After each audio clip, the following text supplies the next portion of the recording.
It's happening. Music, please. Can we get music, please? We could. Let's do.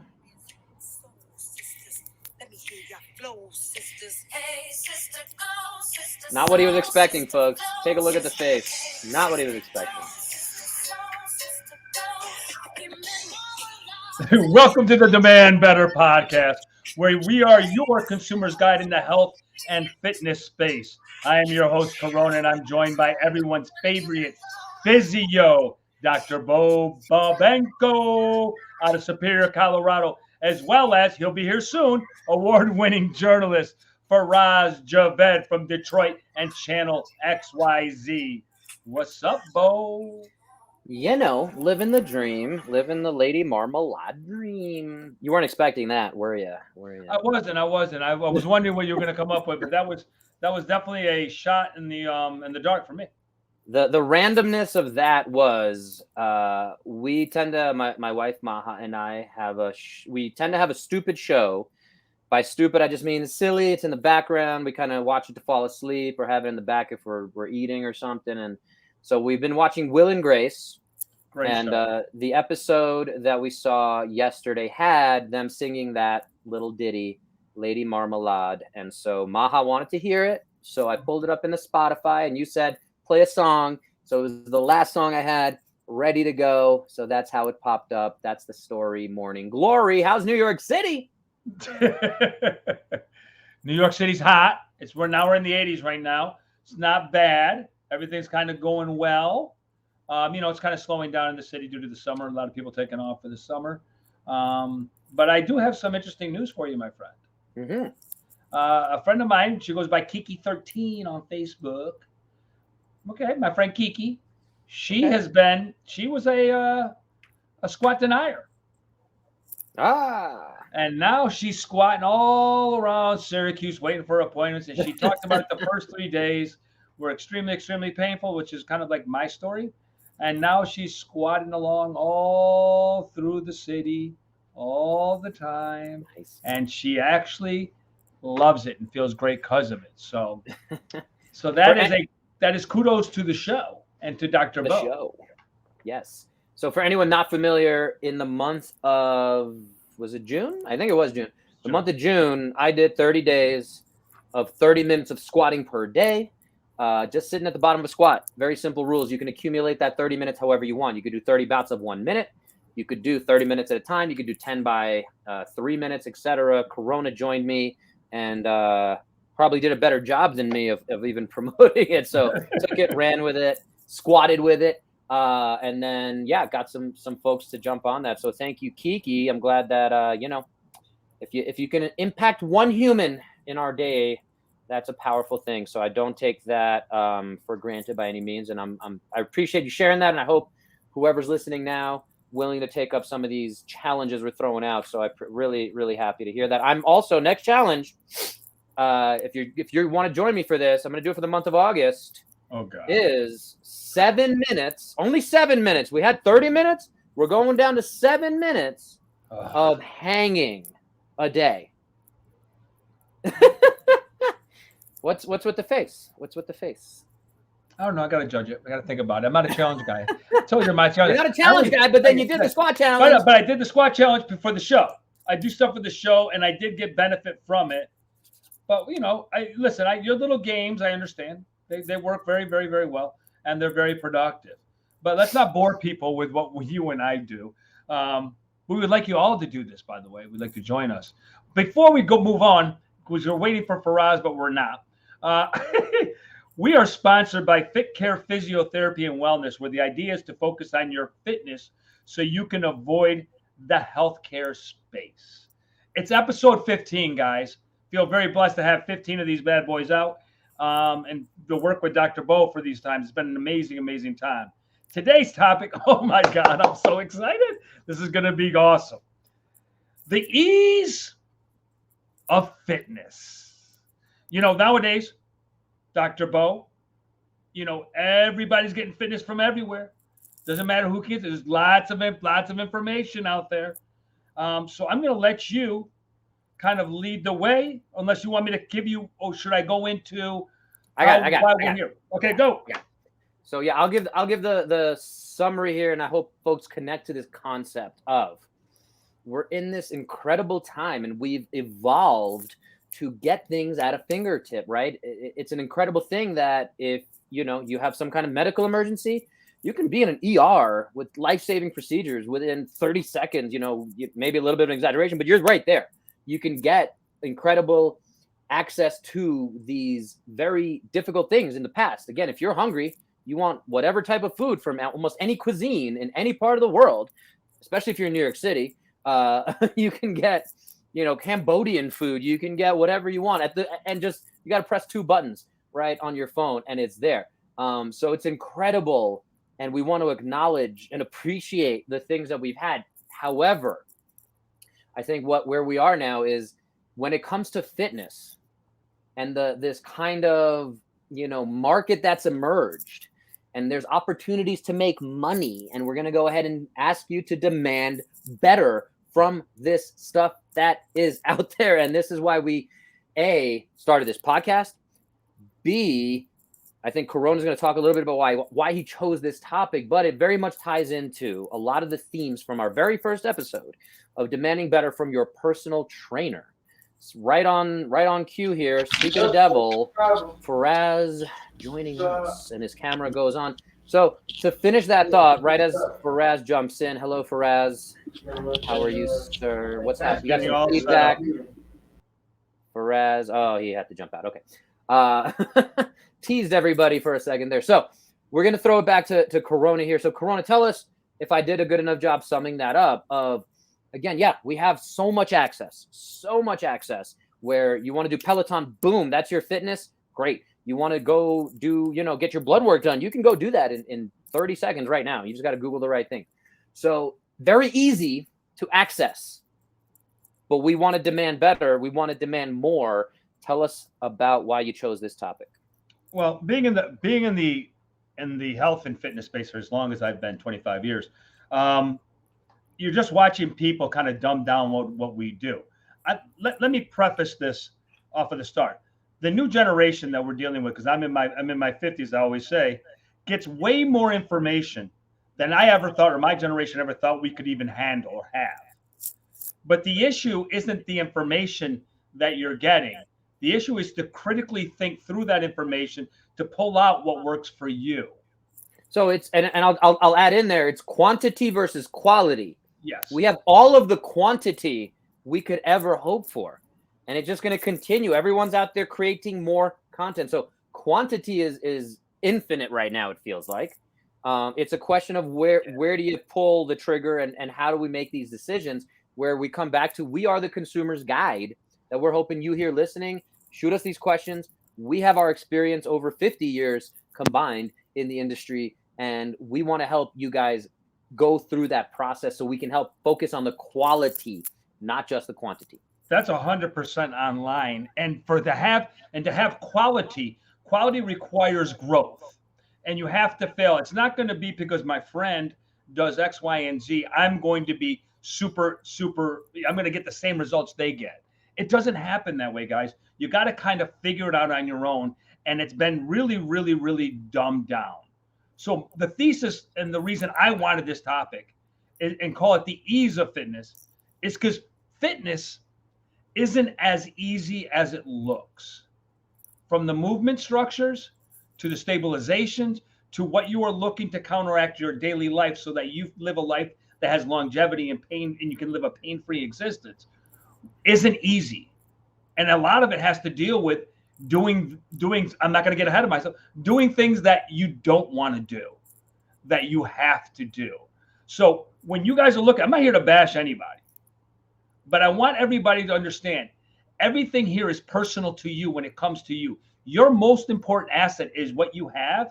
And for you to just do an ad hoc way about going about figuring out what's right, because everybody else is doing, isn't really the best way for you to have that longevity. Would you agree, Bo? And it's called personal training, right? Yeah. I think we tend to forget that term. So for sure. So let's go ahead and call out some of the things that we see. Yeah. So some of the stuff, and I want you to dive a little deeper into it on some of these, but yeah, again, Instagram influencers, right? You see these folks without certifications, without decades of experience in the industry working with humans, that have a million followers because they know how to gamify and play with the algorithm, and whether they're doing it off of, and we don't want to be out here as old curmudgeons like these darn kids, and why can't we, show our six packs and just so I think that it's important to, again, connect these dots of what is the value that you can get away from a $10 a month program that's not personalized, right? Some people can get value from that. So we're going to dive a little bit into those things, but we just want to call out those Instagram influencers. Well, let's start there, Bo. Mm-hmm. Most influencers that you see aren't 50. I can tell you that right now. Most of those influencers are 25. We went over this whole thing, and I want to just briefly go through it. When we said we talked in our pre-show, there's a woman named Danielle Davis who's in her 20s who's being sued by the state of Texas. She's a woman who's got a great body. She's in her 20s. Everybody looks pretty good in your 20s if you do what you have to do.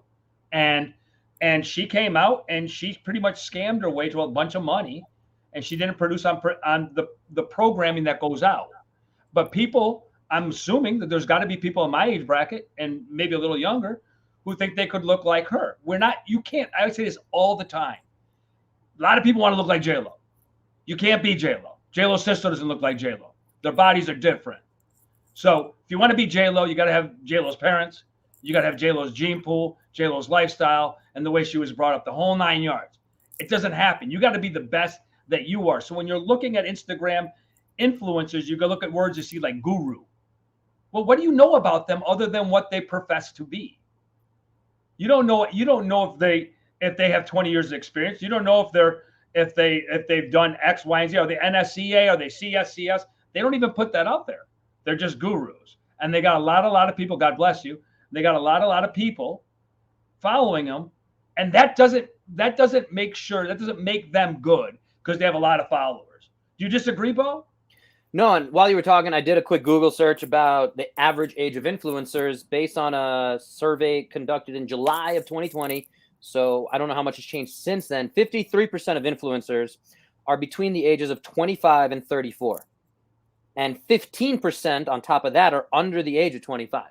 So we're looking at 68% of influencers are under the age of 34 at the very least. So random study. Faraz, joining us. You got a little.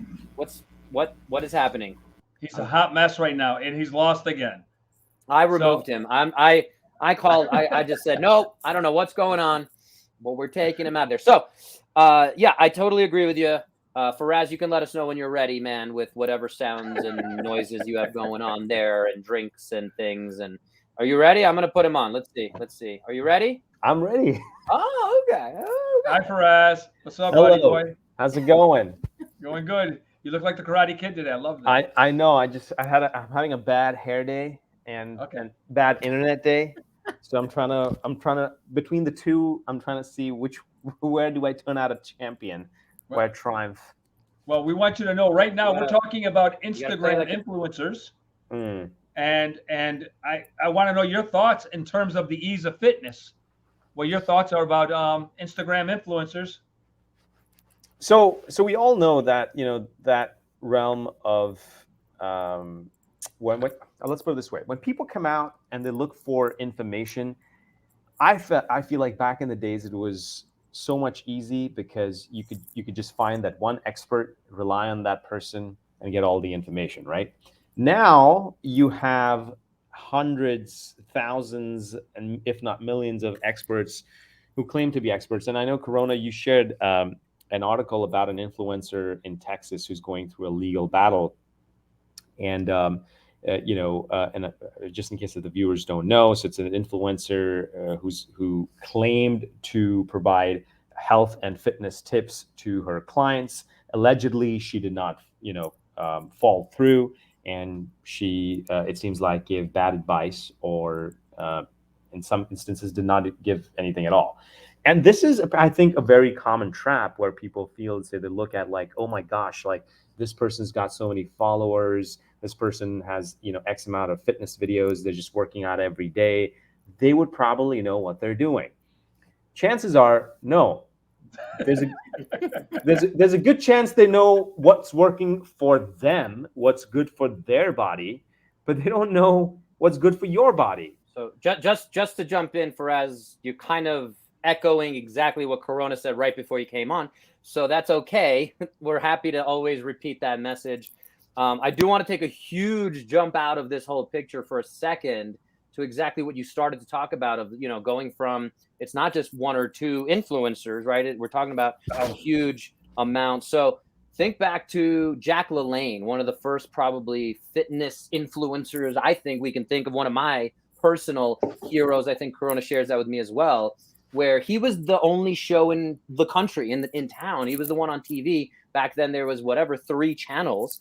And I don't mean to make any light of that, but at the end of the day, we're like, what is Jack LaLanne doing? And he was 60 years old, pulling a boat with his killing teeth. it. All these stunts that were, again, we see folks doing small versions of that and going viral, but he was like one of the original folks doing that.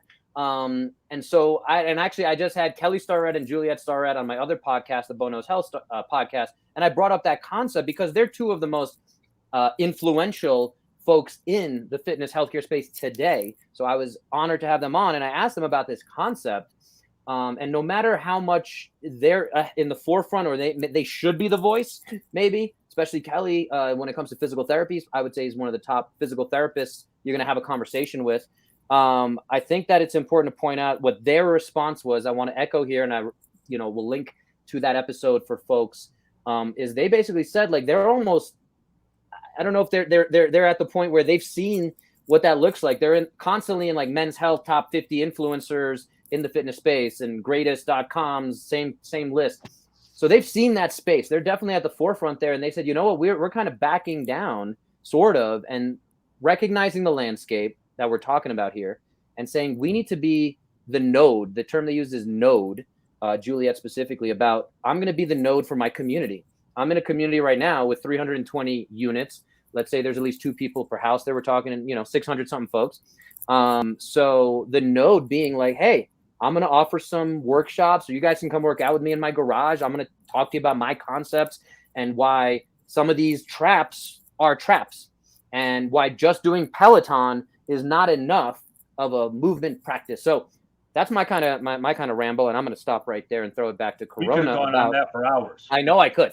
Yes, that's why I stopped myself. So, no, but I also want to play devil's advocate for a second. There are also some people out there, some influencers out there who actually do know what they're doing. Mm-hmm. But I guess the point to highlight is, how does one spot them?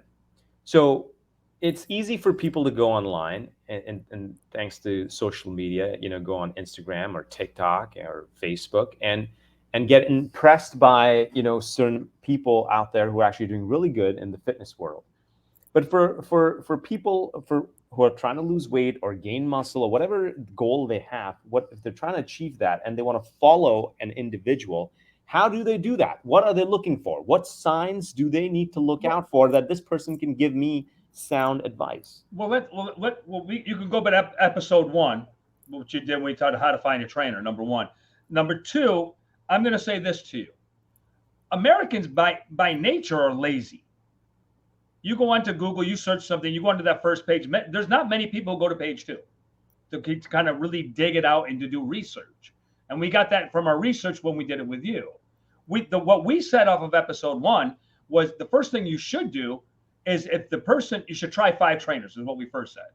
And then we said, when you have 5 trainers and you've exercised, the guy that doesn't give you an assessment off of inception is where you should run, because he's building a house without plans. So if you don't have, just do push-ups. You'll be fine. You'll be fine. All right. And then we talked about title confusion, which is the thing that's being played on Instagram and some of these other social networks, where you say you're a guru. I'm a guru. I'm a this. I'm a that. That guru thing, people are like, oh my God, he must be something special.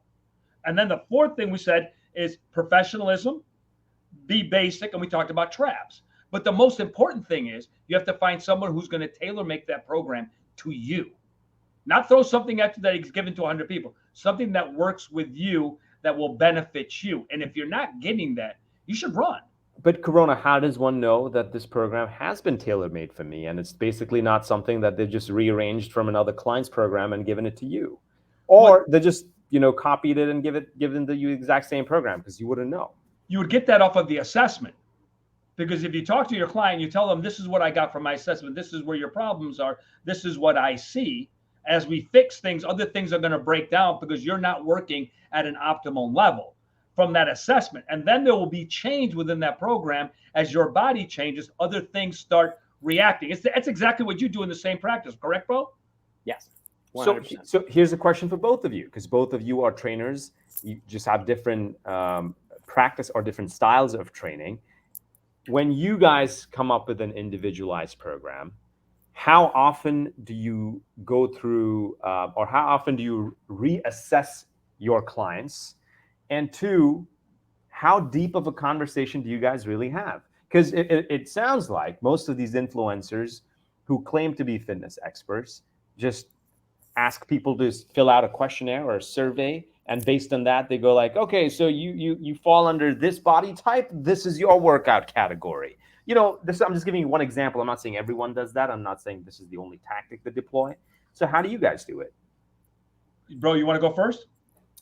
Yeah, I mean, every single session for me is a reassessment. Every single interaction for me is a reassessment. That's why my model is if I see someone twice a week in person, I want to be in touch with them the other 5 days online. And I put them in an online model, even if those workouts are something as simple as a little reminder. Every Tuesday, I generally send out this, and I'll admit it's a generic thing I send to almost every one of my clients. But it is, hey, every hour of the day, I want you to squat for a minute or whatever have you, like throughout your day. So in between calls, do this one stretch based on XYZ. If somebody's dealing with something else, right, it's always going to be something different so that we can customize it, tailor it, all that good stuff. I do have generic movement flows that some people prefer, and that works for their schedule. And they say, hey, I only have 9 minutes a day and I want to focus on my hips. Cool, I have a program for that. Someone else Faraz says, I'm training for Brazilian Jiu-Jitsu and CrossFit and being the best looking model of on the ABC that we can be. So if he comes to me and I say, cool, we need to do a little bit higher level, I need at least an hour from you a day. When Faraz, again, he told this story when he came to me initially and said, hey, I want to be at the CrossFit Regionals next year. And I said, okay, well, let's have a conversation about what you need to commit to. And he'll continue to, joke and laugh about that. But the reality of it is, to answer your question, that you killed my dream. That's the reality. Yep. That's what I was doing. So to throw it over to Corona to finish that up it's got to be a constant evolution. And that's where, again, not everyone's willing to pay for it. Not everyone's willing to offer these things. Not everyone needs that level of customization. So again, there's a lot of folks out there, succeeding with, again, like a CrossFit model where it's generic programming. We can call it, it's some of it's better intention than others, but at the end of the day, that fit has to happen at your price point and as well as, what you actually need. And if nobody's stepping back to actually assess what you need, that's where I continue to push on the fact that we all need to have at least once a year someone who's a doctor of physical therapy or within these credentialed places have that conversation of, hey, I want to do triathlon, or I want to, go climb 14,000 feet in the mountains, or whatever that need is. And I have this aching me and my knees bugging me and my Faraz always with the wrists and the Brazilian jiu-jitsus. So that's kind of my thing. It's always got to be evolving and changing. And that, unfortunately, that's not what we see. And that's kind of what we're trying to bring to light. So Corona, I don't know what and what I will say this year from a programming perspective, I change people's programming every 4 to 6 weeks. But a person in my industry has to evaluate their client every single day. When they walk in, you can tell by movement patterns on what they're successful, what they're not successful, what's tight, what's not tight. But when it's all said and done, it's a constant evaluation. I change programming every 4 to 6 weeks, but that doesn't mean that if I see something that needs to be changed today, that I don't make that change and make that modification today. You can't be so rigid to the point in this thing because each person's individually different. You have to take their lifestyle into consideration. So the more and more, if I see, Faraz, that you're doing something and I'm start asking, oh, you're doing this more and more and more, you need to do this. It might go right off of the programming that we were doing, and I have to modify that because that's what you need then. And that's not what we're seeing. What we're seeing is take this for 8 weeks, you'll look slamming. And there's no evaluation off of inception that maybe I'm going into the CrossFit model and I'm going to do a snatch or a hand clean or whatever, and maybe my shoulders don't medially rotate. There's certain things that happen that prohibit you from being able to do stuff, and there's certain people say just work through it, and that's not it. Because my big thing with all of this is that the advice that people give you online a lot of times could injure you, and could injure you for a very long period of time, and set you back 3 steps instead of you going forward 1 step. And hold on. The last thing I want to throw in here, and sorry, Faraz, I'll let you go, but I feel like Kanye West. I'm gonna let you finish. But the main thing I wanted to throw out there is this is something I throw out from time to time, and I think I mentioned on my podcast or here as well, is there used to be a thing in infomercials and commercials that would say, before you start any new exercise program, check with your doctor. Yes. I have a doctorate. Not just patting myself on the shoulder here, but it's not just your medical doctor to make sure you're healthy enough for a new exercise, but this is also what I'm talking about. We're talking about here around, Faraz, you asked that question, and I think we talked about this on a previous episode around stress. So this is another thing that can get lost in there where, hey, that's great that we're giving you this high intensity exercise program. However, if your bucket of stress is already at a 9 out of 10, and now this high intensity interval training program is at least 2 more points, we're taking you to 11 out of 10. Now we've broken you. And that's on you to some extent, but you also look at it as like, that's the solution to my stress, but it's really going to break you down. So there's a lot more to it as we have gone into. Sorry, I cut you off. I just wanted to throw that in there. No, that's definitely insightful. But here's another question that reflects to customizing. It's the image that most people end up chasing. So they'll probably look at a certain celebrity, or they'll look at their idol in a magazine or in a video where they're all shredded and ripped. And I think most people chase that image. Right. But let me just finish the thought. But most people can't achieve that. Right. So whether it's for 2 reasons. Sorry, Bo. I'm just want to highlight this. I'm going to stop you. I am going to stop you because Corona said this again about J-Lo before, and this was the thing right before you came on. Yeah. It's exactly what he said. Unless you have J-Lo's money, J-Lo's sister doesn't look like J-Lo. Unless you have her money, her resources, her genetics, all of that, you're exactly what you're saying. Her parents, that genetics. Yeah. So I think that's where you're going, Faraz. That's why I wanted to stop, because we already touched on that before you jumped on. That's okay. That's both of our. I thought we were allowed to repeat it. We are. It's worth repeating. But also I wanted to jump in because it also cues up this concept of traps that we're talking about, right? So within the ease of fitness, it's easy to fall for these traps of before and after pictures, and again, you can go on YouTube again and see how easy it is to manipulate. What a lot of folks do is they again look good, and then they'll actually do that as the after picture, and then they'll go eat a bunch of stuff and dehydrate them or hydrate them, just make themselves look worse. And they'll make that the before picture. So we've seen some of these manipulations. It's very easy to do. I'm not saying everyone, again, is lying, although I'm a skeptical New Yorker at heart. So everyone is lying until proven otherwise. When it comes to this stuff. So there's the before and after pictures. Again, as Corona alluded to, there's the, hey, take this pill for 8 weeks and you'll be shredded. Again, all these kind of multi-level marketing schemes, Herbalife, and I'm not even going to try to name all of them, but they promise you healthier life from smoothies and just this whole change in body type. And then the other one we talked about is, again, those 25-year-old sexy kids who, they might look good and they have the genetics, and that's not going to work for 50-year-old Corona. Let's just be clear. We the average age is 25 to 34 for an influencer. 68% of them, correct, Bo? That was the number. 68% is under 34 years old. Under 34 years of age. So if you're older, if you're over that age, a lot of these influencers don't have to work out. They don't have to work out. They naturally look good. So what are you chasing? What are you trying to go for? Fitness isn't easy. Fitness is getting in shape. For us, of all people, you trying to be world champion at the CrossFit Games. Fitness isn't easy. You were trying to be world champ. Okay, you got the whole head thing, the Karate Kid thing going. You were trying to be champ. Bo crushed your dreams. That is true. That's a fact. The point of the matter is, yeah. There's somebody 25 who looks just like you, who could be jacked up. Doesn't mean you're going to be him. Yeah. It just does. And I think there's a perception because there's so much information, that it's all possible and that we can do whatever we want and we're going to get what that person has on screen. It's not true, people.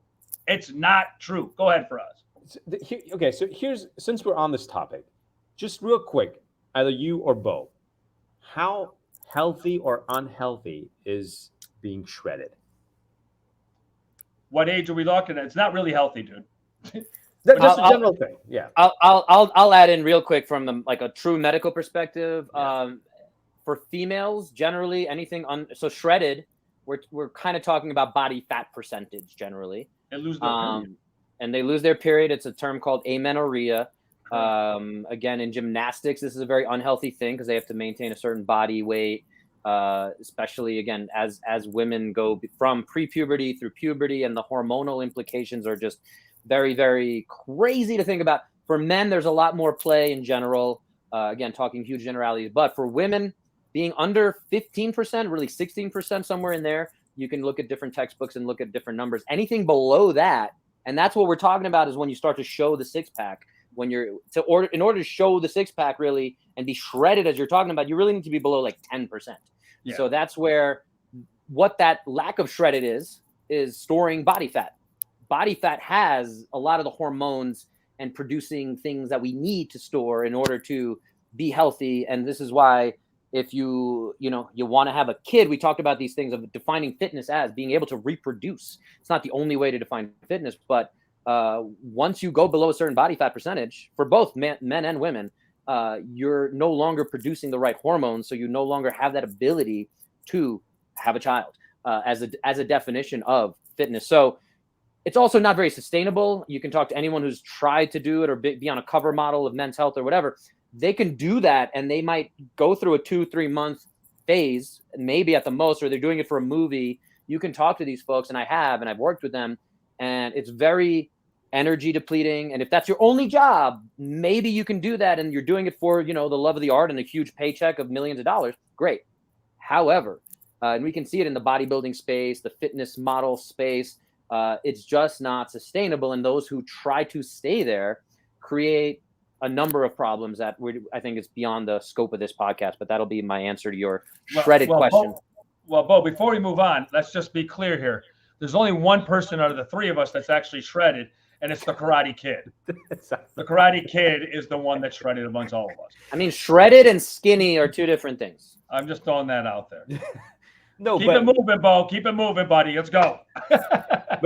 but Faraz, you had a follow-up? Yeah. So the follow-up question to that is, so when people are online and they are looking at these social media influencers and they want to get inspired and follow a certain influencer, we talked about one way to find out. We also spoke about what to look out for when they're reaching out to them and they're trying to give them advice so they can decide if this person is good for me or not. But we also spoke about how to recognize the right body image, because being shredded, or if you don't have the right money, you're probably not going to achieve that, and being shredded is probably not the healthiest way. So what does one actually try to achieve? So when you say healthy, we spoke about the fact that reproducing is one good healthy thing. The ability to reproduce is it comes under the healthy notion. But so when it comes to body fat, what do people should chase for? Are we talking about anywhere between 15 to 20% body fat?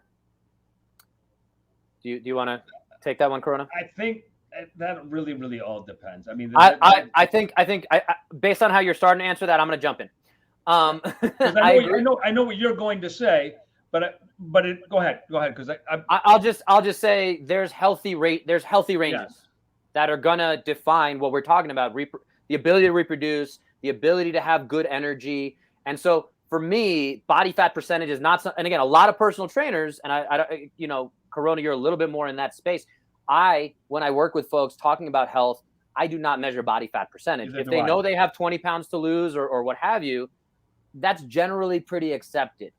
If folks are way too skinny, the really big part of this that I've thrown out there many, many times, and I'm happy to throw this concept out again, is most people are not overweight. They are not over fat. They are under muscled, and muscle is the organ of longevity. So if we can focus on that journey of building muscle, everything else will take care of itself in terms. And again, there's no being too strong. You know, there's guys who can't fit through doorways and things like that.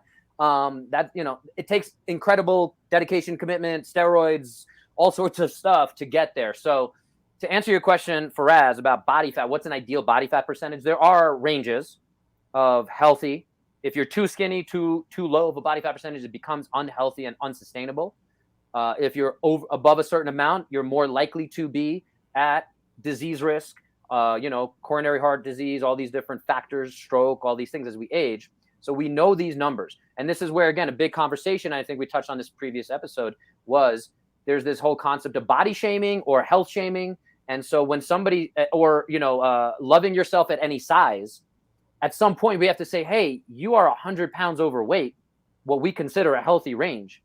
I'm all for not creating a mental health disorder, but I'm also for you not dying of a heart attack. So can we find a way to have a conversation there? So I do think it's important to have that conversation. Yeah, and I think you got to be careful also, you know, in terms of that. I think Bo's dead on in terms of the body shaming and stuff of that nature.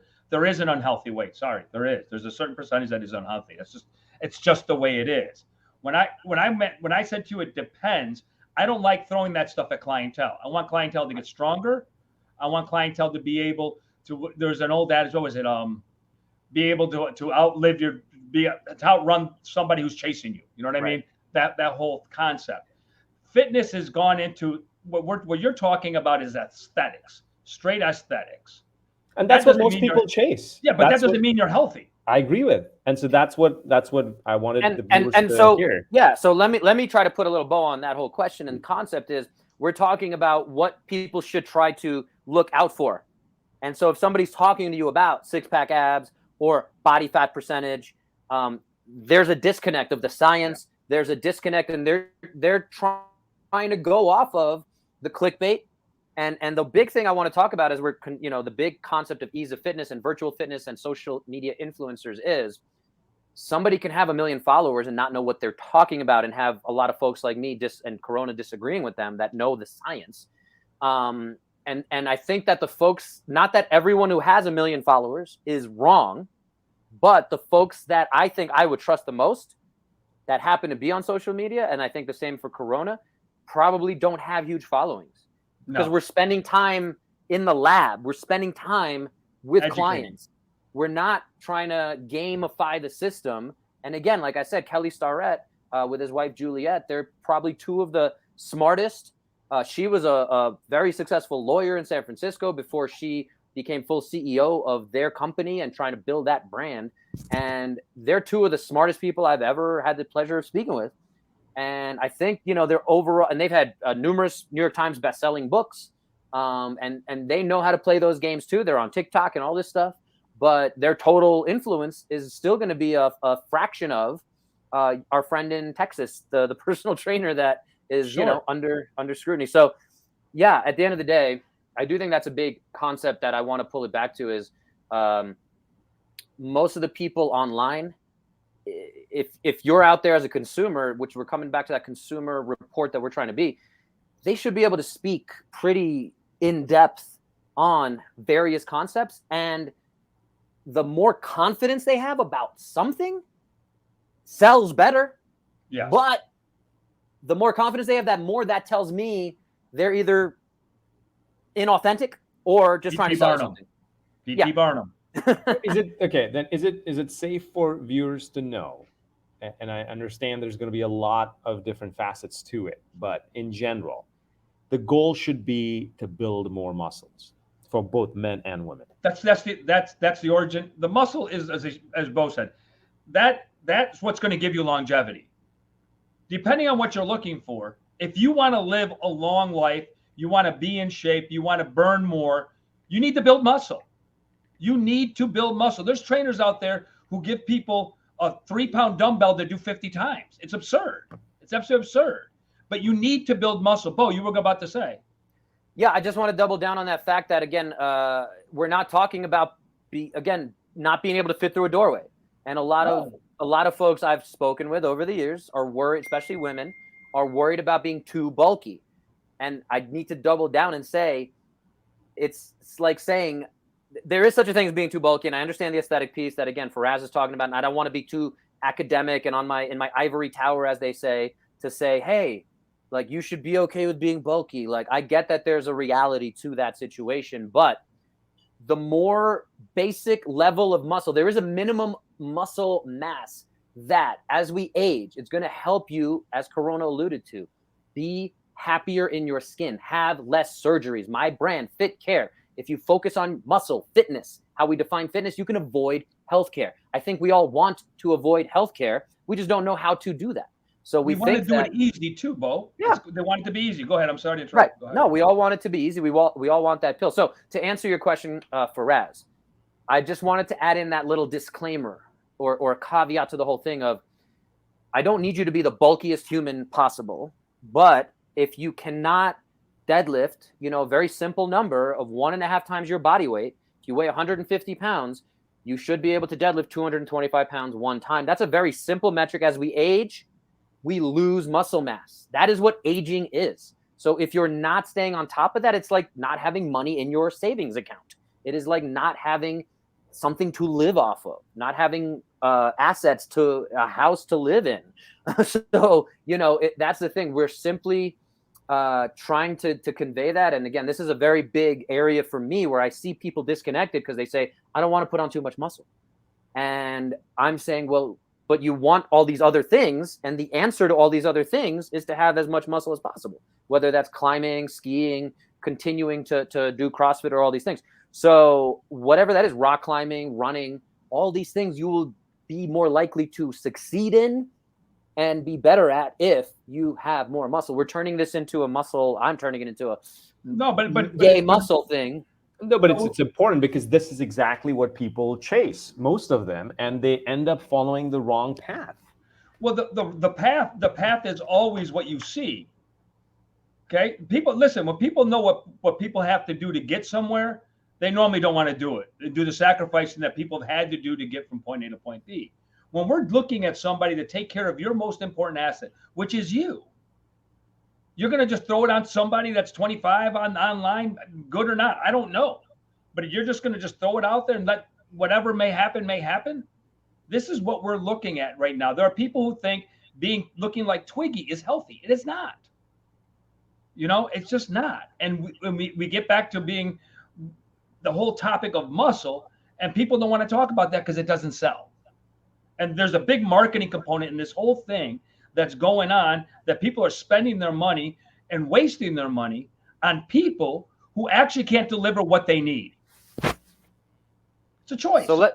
So let's bring it back to the whole concept that we're trying to talk about. And I also, because someone, I think Corona, you just said something about the righteous path. We were talking about the righteous path. Yes. It made me think of the Pulp Fiction quote. So I got that scrolling on the bottom. Not going to read the whole thing. Anyone familiar with the Samuel L. Jackson quote from Pulp Fiction? But I do think it plays a huge part here. And I also Corona, you said earlier, fitness is not easy. And Correct. I want to challenge you on that. I think and that's the point of this episode, right? Ease of fitness. And we're trying to point out that that's a misnomer and that's not a real thing. But I want to come to the secret, and I meant to tease this earlier. I don't think I did, that there is a real secret to fitness. And that's where I think what Faraz is asking to some extent and trying to get after, I want to bring it down to this. There is a secret to how the human body works, other than just build more muscle.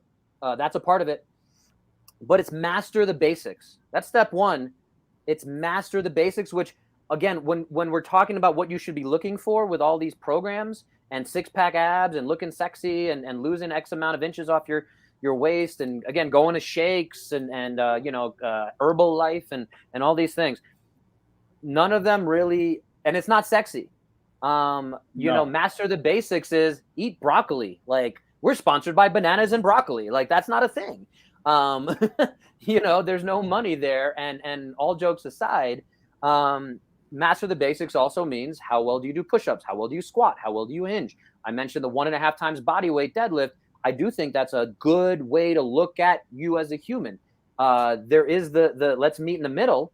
And if we're going to get you to do Zumba or Peloton, great. Let's start there. But we can still measure your blood work. And when you're ready to have that conversation of what's the next step. So again, when Faraz said, hey, I want to go to the CrossFit Games. And I said, okay, where are your numbers at here? And he said, I don't even know. And I said, well, that's your disqualifying factor. You should know those numbers. So we can go and measure those numbers. But that's the point to me. So master the basics, and we can go more in depth on what the basics are. And most of these unfortunate programs are trying to sell you something that is not, and trying to be a hack. And we're all looking for that. If there was a pill, if there was a diet that worked for everyone, I'd be on it. I'm all for it. If there was a pill that made us all, again, like look really lean and feel really healthy and be less likely to die and extend our lives, great. Unfortunately, it doesn't exist. And so step 1 is master the basics. Step 2 is rinse and repeat and do it consistently. You want, Yeah. I've been somewhat in this fitness space trying to be around the basics, and I've evolved and, done too much, too little, not enough, whatever over the years. And the reality of it is, the longer you can go without being injured and staying in the game, and the game is looking at all of these different ways of fitness. If you're just doing Peloton or triathlon or pickleball or whatever, if you're just doing one thing, you're missing a lot of the full capacity of what our bodies need. Even if you're just building muscle, if you're not getting your joint health to work all the way through, and you don't have enough hip internal rotation, that might lead you to a total hip replacement, no matter how much muscle you have. So bottom line is, I'm going to stop there. I'm sorry I got all impassioned, and I got my my favorite. No, but I think you're. But let's stop right there, because I think you're dead on. I mean, the stuff that's going to help you have longevity and to make you look good and to make sure that your body functions appropriately, it's boring. And when I say the ease of fitness, and I say fitness isn't easy, because to find out what works for you requires failure. You need to fail to figure out what's going to work with you, because what works for Faraz may not work for me. I'm not Faraz. Faraz got six-pack. Faraz is six-pack, shredded, fighter, jiu-jitsu fighter. What am I? You're a punk. No, let's take that. Let's take that, and I'm gonna throw out our 5 takeaways from episode 1-ish. We're gonna modify them, and I want Corona to expand on them, and Faraz, jump in if you have questions. So the first takeaway is try 5. So if you're gonna go off of these influencers, right? Try 5 was the concept we talked about in the personal training. Tell me how you feel that applies to online, Corona. Well, I think you have to find out that everybody's going to have a different story. Everybody's going to have a different basic program for you to do that will get you to the Holy Grail. You need to find the person. The reason we say try 5 is because one of those people, God willing, will be the person that says, let's take a look at you. Let's take a look at you. And they'll start making out and setting you up for what your body needs. And there's a guy, Benko, your buddy online, who I loved. You did a great interview with him. His last name is Benko, and he was just a very basic guy in terms of his approach. When you look at this whole thing, everybody's selling something. You need someone who's going to tailor make something to you, period. And you're not going to get it on the first try. You might not get it even on the 5th try. You might have to go 6 or 7. But you need to go out and find out what is going to work for you, and someone that's going to set up a plan for your future success. And as we said in that first episode, if there is no assessment and it's not getting tailor-made, we encourage you to run, but also just look for something. If we want whoever's listening to be encouraged and find a place to get that assessment. Again, Corona, myself, we can probably hook you up with some kind of virtual assessment if needed, if you're not in New York City or Colorado. And so try 5, get an assessment within that is one thing that, again, we're saying you should look out for. It was episode 99 of my podcast, A Bo Knows Health, with Anze Benko, who is an online trainer. Again, a fun chat for me. And if you want 6-pack abs, call for us. Go ahead. Number 2 takeaway is title confusion. Well, I've already touched on it. Basically, I'm a guru. I'm this. I'm that. Whatever. Well, movement experts, guru. I don't think a lot of people call themselves guru, but That's how they Those are present yoga them. people more. They would call themselves a guru, right? Maybe Yeah. yoga, that space. But whenever you hear some crazy, I call myself an alignment specialist because all I really focus on is how to align you and to get you back to neutral. That sounds crazy. That sounds crazy. Okay, but that's what I call myself. I'm an alignment specialist. That sounds nuts. All right, and when you come in, you'll notice. When I work with you, then you'll understand why I call myself that. But to call myself a trainer is ambiguous, and I feel that people that are in training right now are doing systems, and they're not tailor making to their client. Go ahead, Gotcha. Bo. So number 3 we have here is professionalism, and I thought we were Well, people, the changing way that to one. present them, we were going to change that one, but we do have professionalism and how people come in about their session, how they approach you, how they have conversations with you. This isn't always a comfortable situation. You have to be professional in terms of having those tough conversations with your clientele and the way you approach them and how you go about dealing with certain situations within the system, within your training systems. You know, there's some people who just aren't professional, and that's pretty basic. And that takes us to number 4, which is be basic. Be a basic B. Yeah. If you want to be solid and you got to do the hard stuff. The hard stuff that's not usually the hard stuff, but some of that stuff is really tedious and it's really not fun. It's not enjoyable. But if you do it, it will give you longevity going forward. And you need to be strong in muscle groups that you don't normally do, so they can support your movement patterns. Yeah. And again, for me, I'll throw in real quick my some of my real quick things is you should be able to squat with both feet together all the way down. That tells me almost all your joints are pretty happy and healthy. You should be able to do an overhead squat with at least an empty barbell. And that tells me, again, you have some really good movement capacity. It's in the functional movement screen. So not everyone needs it. But if you can do those things, it tells me you're way ahead of the curve and you have way more money in your bank account, so to speak. So there's a bunch of things like that, again, if you can breathe into your belly and you can show me that right now, then again, we're ahead of the curve. And I think we can take your tools you have right now and we're setting up for success. And it's like looking at a financial thing and saying, hey, you don't have any credit card debt. That's great.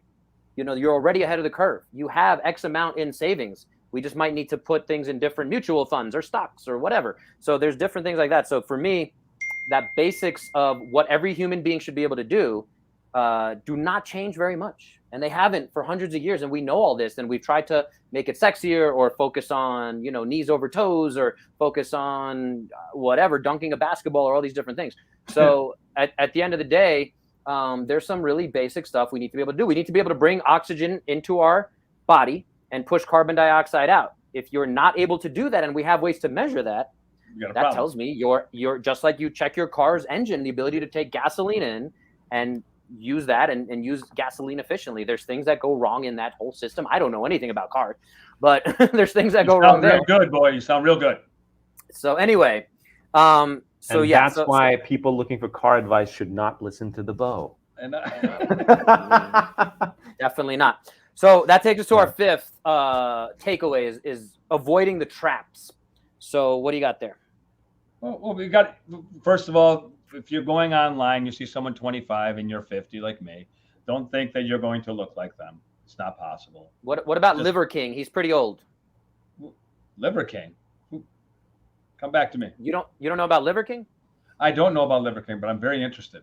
He is a not natural looking human being, which I'm happy to call him out. He actually did a video. Joe Rogan even called him out. Joe Rogan's another fun part of this whole conversation, I would say, that we haven't even touched on because it's very controversial. But no, Liver King is, he looks like he's probably around 40 years old. He claims he eats a very meat-based diet. He eats raw liver, hence the name. And then he has videos with him like with ankle weights on, and he's dragging a sled behind him, and he's like carrying stuff. And he's trying to promote this as some kind of, and he's got over 1 million followers. Again, most people find him to be that understands science. And again, maybe this is like a genuine thing, and maybe he's not taking steroids. He had a whole video though that Joe Rogan had pointed out of where he's like, he had his assistant go get steroid needles, and he had them. And he's like, I don't even know what these are. And it sounded very fake, I'm going to say. So again, he wants to come on here and or wherever and defend more of that. I mean, he gets the steroid thing all the time. Whether he takes steroids or not, that's not the whole point. But the bottom line is, I thought it's a very interesting example of someone who's kind of promoting this very extreme Yeah. thing that catches people's eyes because he's interesting to look at because he's a very unique human. If you go and check him out, I don't follow him.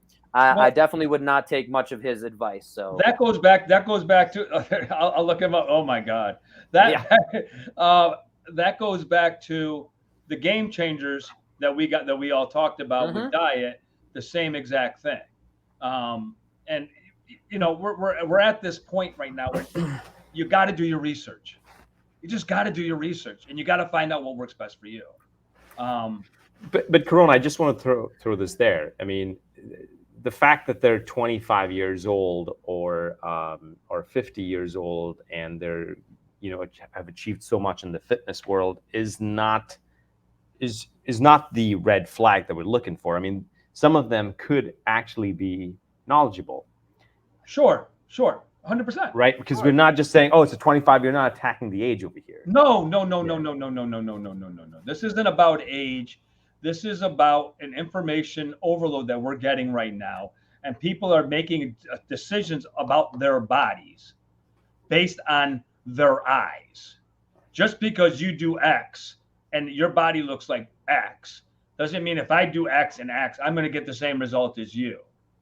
And if I'm not getting that same result, 9 times out of 10, if I don't get that result, what do people do? They don't turn a lot of times and go back and try to research more. They quit. And they say, well, it didn't work.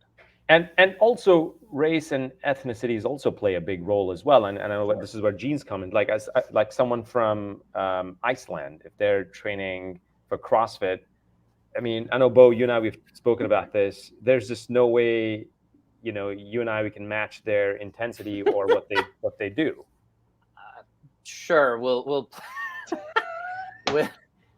I think you're getting into a little dangerous territory here when we're talking genetics, ethnicities, races. I've had the pleasure of visiting Iceland and running up a volcano with some of the Icelandic Games athletes and all that good stuff. So that's a huge generalization. It just happens that, yes, there are a lot. It's their whole culture and lifestyle does push towards that. And if they've been doing it, so that's where we come back to one of our conclusions here of, if you've been doing something for 30 years, which is what we're talking about these Icelandic athletes, that it's not just that their genetics, and their genetics is very active human beings for a long time, where strength is kind of built into their life.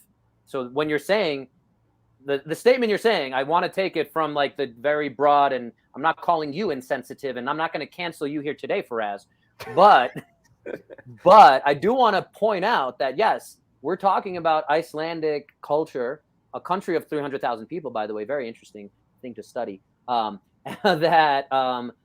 Again, generations of things that we can look at, and genetics, so to speak, load the gun, and epigenetics pull the trigger. So when you're saying we couldn't hold a candle to, we can't hold a candle if our genetics, and we don't have 10 generations of folks who have been very active and strong. On top of that, there's people with those good genetics that didn't do the epigenetics, so they're sitting on a couch and they're playing video games and they're not participating in that culture. You take someone from Iceland, you pop them into somewhere in America, and they're you might remember, was it Livan Hernandez? He was from was he Cuban? Cuba, represent. So, and he got to America, and I just bring this up because it kind of reminds me of, but you take somebody. No. You're talking about El Duque.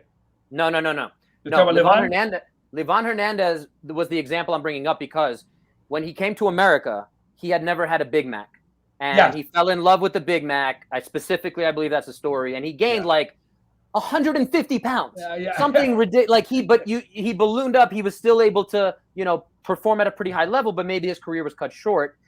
But the point is, again, you take somebody with excellent genetics and you ruin that with lifestyle. You need to factor all those things in. So could you and I beat someone from Iceland? Maybe.